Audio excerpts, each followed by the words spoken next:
Hello दोस्तों, कैसे हो आप सब। Welcome to my YouTube channel.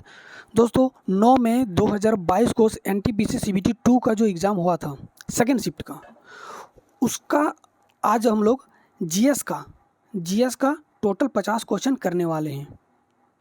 तो चलिए वीडियो को शुरू करते हैं। जो पहला क्वेश्चन पूछा गया था, red earth and pouring rain उपन्यास के लेखक कौन है? तो ये है विक्रम चंद्र इन्होंने लिखा है red earth and pouring rain. अगला क्वेश्चन जो पूछा गया था, निम्नलिखित में से किस नदी को चीन के तिब्बत क्षेत्र में यारलुंग सांगपो के नाम से जाना जाता है?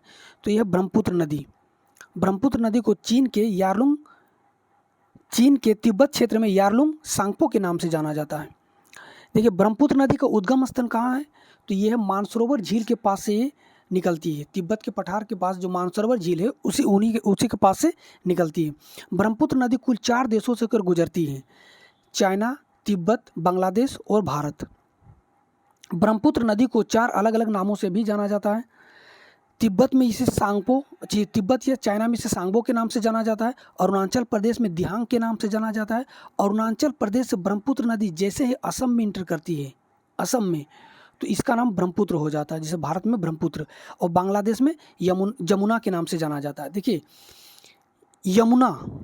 यमुना ये भारत में बहने वाली एक नदी है, और जमुना ये ब्रह्मपुत्र नदी है, जो कि बांग्लादेश में इसे जमुना के नाम से जाना जाता है, ब्रह्मपुत्र नदी को।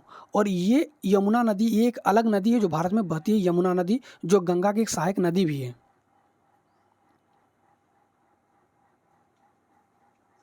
चलिए आगे चलते हैं।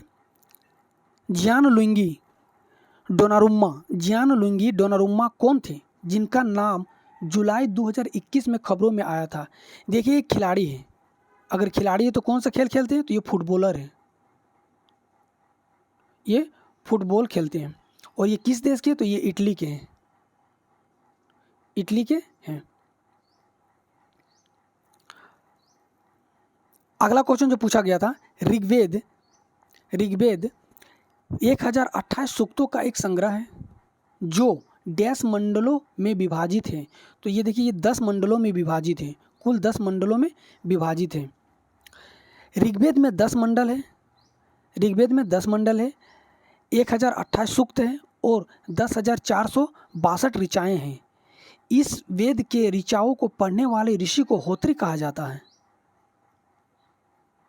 अगला क्वेश्चन जो पूछा गया था, पर्यटन को बढ़ावा देने के लिए बनाया गया कृत्रिम द्वीप पाम जुमेरा निम्न में से किस देश की परियोजना है? तो देखिए, ये यूएई की, यूनाइटेड अरब अमीरात की परियोजना है। अगला क्वेश्चन जो पूछा गया था, मेमोरी के संबंध में यूएसबी का पूर्ण रूप क्या है? तो देखिए, यूएसबी का पूर्ण रूप है यूनिवर्सल सीरियल बस। अगला क्वेश्चन जो पूछा गया था, निम्न में से किस उपग्रह की कक्षा सूर्य समकालीन या फिर सन सिंक्रोनस नहीं है? तो यह मेटियोसेट 11। अगला क्वेश्चन पूछा गया था, प्रादृष्ट मुद्रा या फिर फिट मनी वह है डैश है। देखिए, तो फिट मनी वह है जिसका कोई आंतरिक मूल्य नहीं होता, जिसका कोई भी आंतरिक मूल्य नहीं होता है।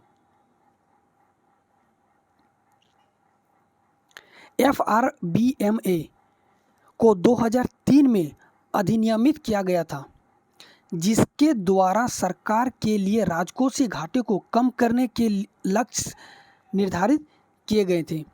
FRBMA का पूर्ण रूप क्या है? ये क्वेश्चन पूछा गया कि FRBMA का पूर्ण रूप क्या है? तो देखिए, इनका जो पूर्ण रूप है वह physical responsibility and budget management act. FRBMA का पूर्ण रूप है physical responsibility and budget management act. अगला क्वेश्चन पूछा गया था, भारत के निम्नलिखित में से किस पड़ोसी देश का क्षेत्रफल सबसे कम है? तो ये है भूटान। भारत के जो पड़ोसी देश है उनमें भूटान का क्षेत्रफल सबसे कम है। अगला क्वेश्चन है, निम्न में से कौन सा पौधा अपने मूल ग्रंथियों में पाए जाने वाले राइजोबिया जीवाणु के साथ परस्पर सहजीवी संबंध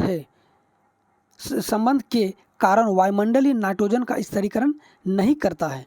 देखिए, जितने भी दलहन पौधे होते हैं उनके जो जड़ों में होता है ना, वो राइजोबियम नामक एक जीवाणु होता है, बैक्टीरिया होता है, जो वायुमंडलीय नाइट्रोजन को खींच के और जो मिट्टी है उसको उपजाऊ बनाता है, नाइट्रोजनस उपजाऊ बनाता है। इनमें से जितने भी जो दलहनी पौधे जैसे कि मसूर हो गया, काबुली चना हो गया और मूंगफली हो गया, ये सब में पाया जाता है। लेकिन ये जो है ना गुलर, फिकस, इसमें नहीं पाया जाता है। तो इसका करेक्ट आंसर हो जाएगा गुलर। वे भारतीय तबला उस्ताद, संगीतकार, तबला वादक, संगीतकार और फिल्म अभिनेता निम्नलिखित में से कौन है जिन्हें 1988 में पद्मश्री और उसके बाद 2002 में पद्म भूषण से सम्मानित किया गया था? तो ये उस्ताद जाकिर हुसैन।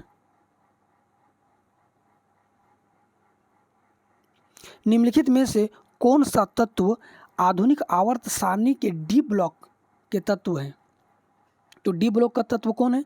देखिए, सोडियम, कैल्शियम और मैग्नीशियम ये एस ब्लॉक का तत्व है, और ये जो आयरन है ये है डी ब्लॉक के तत्व। अगर हम लोग पीरियडिक टेबल देखते हैं, अगर पीरियडिक टेबल में देखते हैं तो ये जो पोर्शन होता है, ये यहाँ से लेकर के यहाँ तक ये जो पोर्शन है ये होता है डी ब्लॉक का, ये होता है एस ब्लॉक का, ये होता है पी ब्लॉक का, और इसके नीचे में ये इस तरह से रहता है, ये होता है एफ ब्लॉक का। तो ये जो आयरन होगा ये यहाँ पे पाया जाता है डी ब्लॉक में। आयरन, अगर सोडियम की बात करें तो सोडियम का जो एटॉमिक नंबर होता है वो होता है 11, कैल्शियम का होता है 20, मैग्नीशियम का होता है 12 और आयरन का होता है 26। ये आपको याद रखना है। इसका एटॉमिक नंबर जितना भी होता है, एटॉमिक नंबर और मास नंबर, ये आपको याद रखना है। ये अगर इस तरह का क्वेश्चन पूछा जा रहा है तो आगे आने वाले जितने भी दूसरे, तीसरे और पाँचवें लेवल में पूछा जा सकता है। तो आप लोग को एटॉमिक नंबर और मास नंबर दोनों ही याद रखना है। हुगली नदी के तट पर अंग्रेजों द्वारा पहली व्यापारिक कोठी डैश में स्थापित की गई थी? तो ये 1651 में स्थापित की गई थी।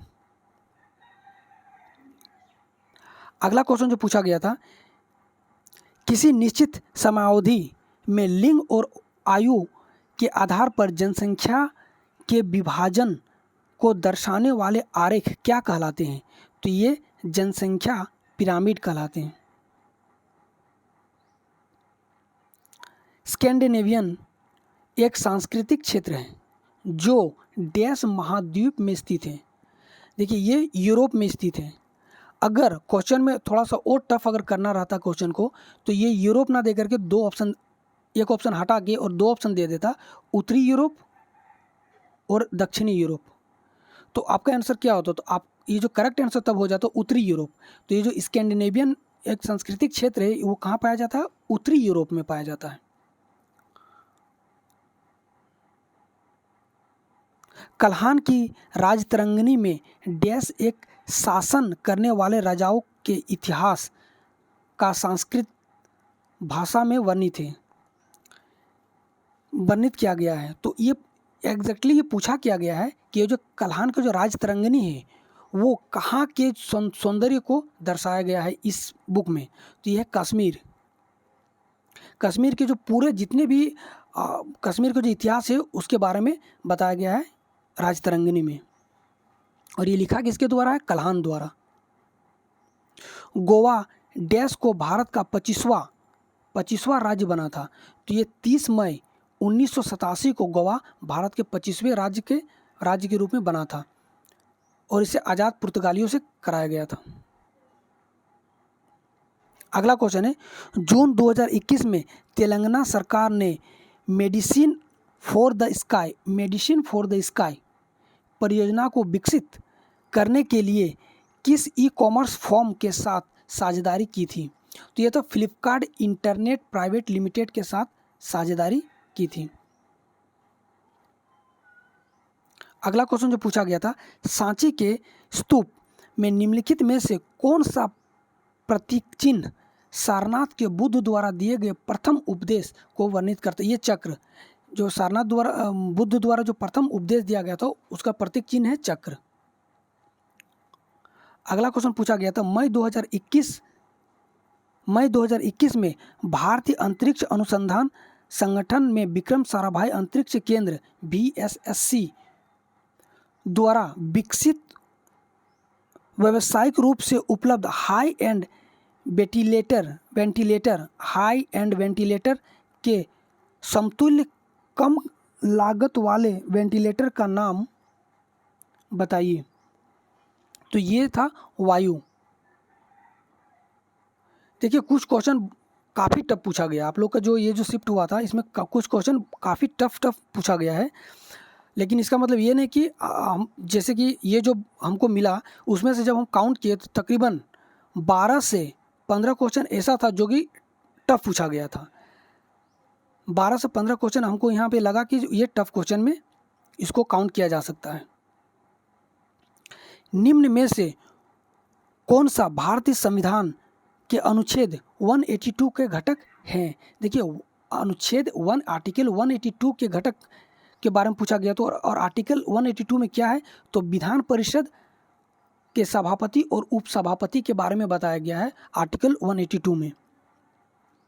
अगला क्वेश्चन जो पूछा गया था, निम्न में से कौन सा कथन अस्थायी विनिमय दर के लिए उचित है?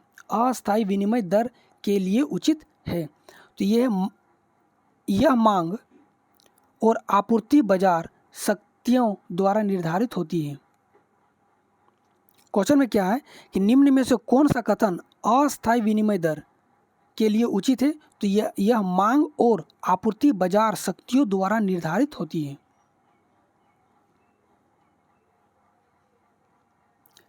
सिद्धि धमाल नृत्य निम्नलिखित में से किस राज्य केंद्र शासित प्रदेश से संबंधित है? तो यह गुजरात। सिद्धि धमाल ये गुजरात का एक लोक नृत्य है। जनवरी 2022 तक प्राप्त जानकारी के अनुसार भारत के मुख्य न्यायाधीश निम्न में से कौन हैं? अभी जनवरी 2022 तक में अभी जो भारत के मुख्य न्यायाधीश है उनके बारे में पूछा गया है तो नाथुलापति वेंकट रमन। अभी जो प्रेजेंट में जो भारत के CJI है वो है नाथुलपति वेंकट रमन।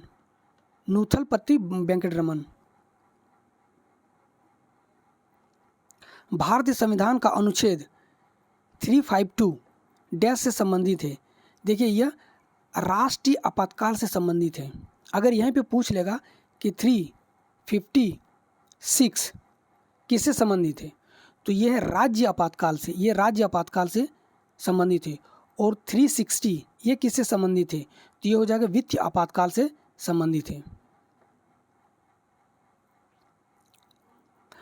अगला क्वेश्चन जो पूछा गया था, गांधी इरविन समझौता डैश में हुआ था। देखिए ये इजी क्वेश्चन पूछा गया है तो ये गांधी इरविन समझौता जो 1931 को हुआ था और इस समझौता के ही बाद जो गांधी जी ने सविनय अवज्ञा आंदोलन को वापस ले लिया था।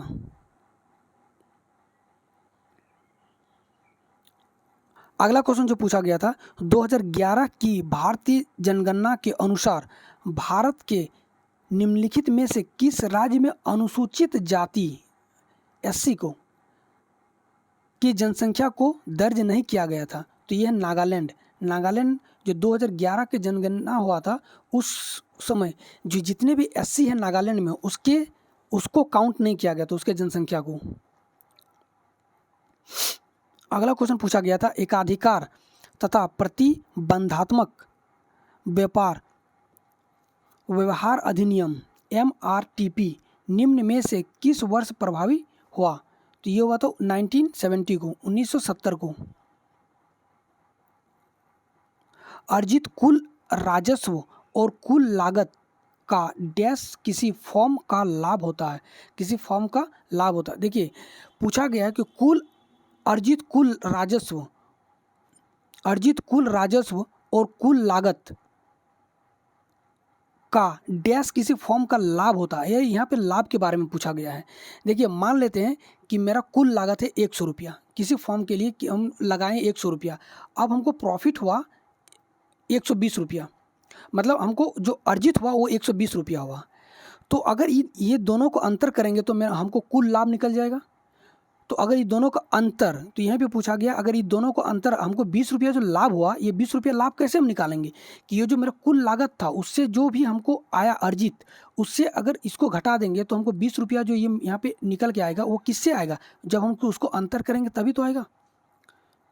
तो यहाँ पे यही पूछा गया कि अर्जित कुल राजस्व मेरे पास है 120 और कुल लागत मेरे पास था 100 का डैश किसी फॉर्म का लाभ होता, तो लाभ मेरे पास है 20 और ये 20 निकलेगा कैसे, जब हम इससे इसको घटा देंगे।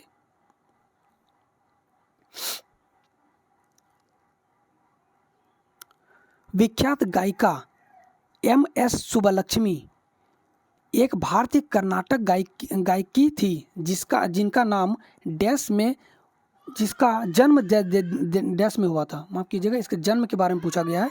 ये मदुरई से ये बिलोंग करती है और उनका जन्म मदुरई में हुआ था। दोस्तों आज मैं थोड़ा धीरे धीरे बोल रहा हूँ, ये पढ़ा भी रहा हूँ क्योंकि मेरे गला में थोड़ा दर्द है, इस कारण से थोड़ा सा आज धीरे धीरे बोल पा रहा हूँ। निम्नलिखित में से कौन सी नदी भारत के पड़ोसी देश नेपाल से निकलती है? यह राप्ती नदी, भारत के जो नेपाल के पास से जो गुजरती है, ये राप्ती नदी। भारत के संविधान निर्माताओं द्वारा सरकार के संसदीय स्वरूप को अपनाने की प्रेरणा डैश से ली गई थी। तो देखिए ये ब्रिटेन से लिया गया है। भारत के संविधान निर्माताओं द्वारा सरकार के संसदीय स्वरूप, जो संसद का जो स्वरूप लिया गया था वो कहाँ, किस देश से लिया गया था? वो ब्रिटेन से लिया गया है। निम्न में से कौन सा मानक इंटरनेट प्रोटोकॉल है जिसका उपयोग इंटरनेट से जुड़े किसी एक कंप्यूटर से दूसरे कंप्यूटर में फाइलों के स्थानांतरण करने के लिए किया जाता है? देखिए एक कंप्यूटर से दूसरे कंप्यूटर में जब फाइलों का स्थानांतरित किया जाता है तो उसको तो उस प्रोटोकॉल को बोला जाता है फाइल ट्रांसफ़र प्रोटोकॉल, FTP। गरीबी रेखा की अवधारणा पर चर्चा करने वाले प्रथम राजनीतिक हस्ती या फिर व्यक्ति कौन थे? देखिए गरीबी रेखा या जो भारत के पहले जो प्रति व्यक्ति आय की गणना करने वाले थे वो थे दादा भाई नौरोजी। अगला क्वेश्चन जो है पूछा गया था, भारत के राष्ट्रीय ऑर्केस्ट्रा के संस्थापक कौन है? देखिए भारत के राष्ट्रीय ऑर्केस्ट्रा के संस्थापक थे रवि शंकर। और सिनेमा के जो जन्मदाता कहा जाता है भारत में, उनको बोला जाता है दादा साहेब फाल्के। आप लोगों को कमेंट में ये बताना है कि इस बार का जो दादा साहेब फाल्के, आप लोगों को 3 साल का करना, जो अभी 2022 का, 2021 का और 2020 का, ये 3 साल का दादा साहेब फाल्के पुरस्कार किसको मिला है, ये आप लोग कमेंट में बताइएगा। किस पूर्व एथलीट को BBC Indian sports women of the year 2021 में लाइफ टाइम अचीवमेंट अवार्ड से सम्मानित किया गया था? तो ये अंजू बेबी जॉर्ज को BBC के द्वारा 2021 में लाइफ टाइम अचीवमेंट अवार्ड से सम्मानित किया गया है। पाणिनि की डैश नामक पुस्तक के साथ संस्कृत व्याकरण का विकास प्रारंभ हुआ? तो देखिए पाणिनि जो संस्कृत व्याकरण लिखा था वो था अष्टाध्याय।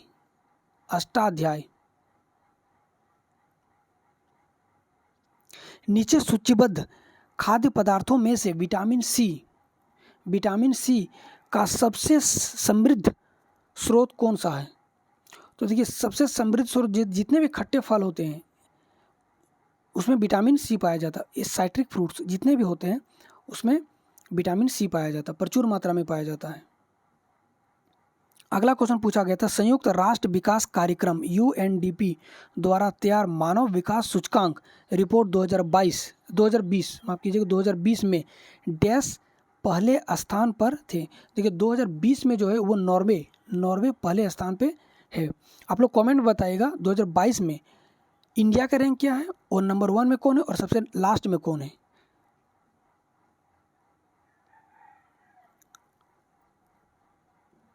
संस्कृति मंत्रालय द्वारा फरवरी 2021 में पश्चिम बंगाल में एक भारत श्रेष्ठ भारत के लक्ष्य को प्राप्त करने हेतु एक प्रमुख महोत्सव का आयोजन किया गया है।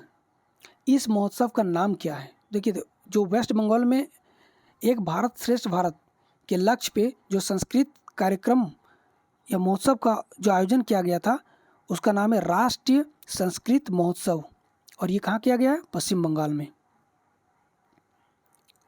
अटल सुरंग दुनिया की सबसे लंबी राजमार्ग सुरंग है। यह मनाली को डैश से जोड़ती है। तो देखिए यह मनाली को लाहौल स्पीति, ये लाहौल स्पीति से जोड़ती है मनाली को। अगला क्वेश्चन जो है, हेपेटाइटिस ए डैश की सूजन है जो हल्की से गंभीर बीमारी का कारण बन सकती है। देखिए हेपेटाइटिस बी ये यकृत या फिर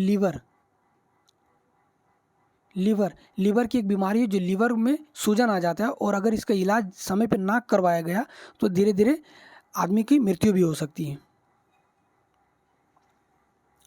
टाटा एयरलाइंस का शुभारंभ मूल रूप से डैश में किया गया था, मतलब यहाँ पे वर्ष पूछा गया है, तो ये हो गया था 1932 में।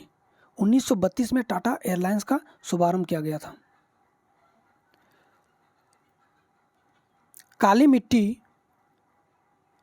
मिट्टी के लिए निम्नलिखित में से किस भाग में प्रमुखता से पाई जाती है। तो देखिए काली मिट्टी जो पाया जाता है ये दक्कन के जो पठार है, दक्कन ट्रैप है, वहाँ पे पाया जाता है। काली मिट्टी प्रचुर मात्रा में पाया जाता है।